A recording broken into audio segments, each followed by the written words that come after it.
Bonjour à tous et bienvenue sur la chaîne, je suis avec Jean-Dominique Michel. Alors on a parlé du programme Evras là tout à l'heure dans ta conférence, d'ailleurs je vous invite tous à la consulter, elle est dispo sur la chaîne dans son intégralité.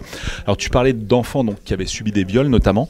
Est-ce que, comment ces personnes peuvent s'en sortir? Quels sont les problèmes que ça pose et comment se sortir psychologiquement des problèmes que ça crée? Alors j'ai envie de dire, il y a une bonne nouvelle et une mauvaise nouvelle.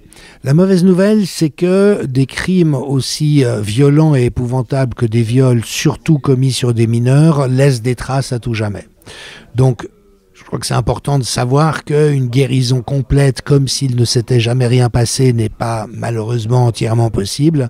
La bonne nouvelle, c'est que les procédures actuelles de traitement en psychotraumatologie sont beaucoup plus efficaces que tout ce qu'on a connu dans le passé. Et donc, il est possible de retrouver une liberté par rapport aux empreintes traumatiques. Il est possible de retrouver une réelle qualité de vie. Et il est possible de grandir à travers l'épreuve d'une manière qui vraiment offre un espoir et des perspectives qui n'existaient pas auparavant. Alors la raison pour laquelle je dis cela, c'est parce qu'il ne faut jamais minimiser.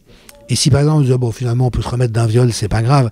Tu vois, c'est une telle atteinte contre le sacré qu'on viole un adulte ou un enfant, c'est lui infliger une atteinte à son intégrité qui est tellement scandaleuse, tellement brutale et tellement problématique au sens le plus profond du terme, qu'il est important de nommer cette réalité avec la plus grande vigueur et la plus grande force. Par contre, de nouveau, il y a énormément de personnes qui sont passées par là et qui sont devenues des exemples d'humanité, de courage, de force, de résilience. Donc gardons toujours confiance en l'humain et puis surtout œuvrons de toutes nos forces pour simplement rendre impossible, en tout cas de moins en moins possible, ce genre de circonstances et être le plus clair et le plus ferme possible lorsqu'elles se produisent sur le côté abominable.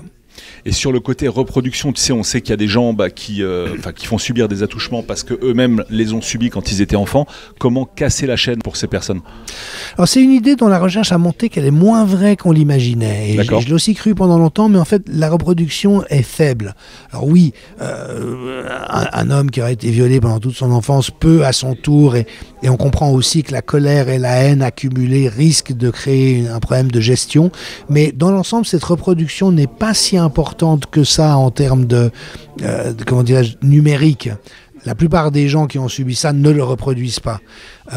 Mais malgré tout, c'est toujours l'éducation à ces réalités qui compte et le fait que les systèmes humains puissent être vigilants parce que, au fond, un enfant ou un conjoint qui subit ce genre de choses le montre toujours de multiples manières.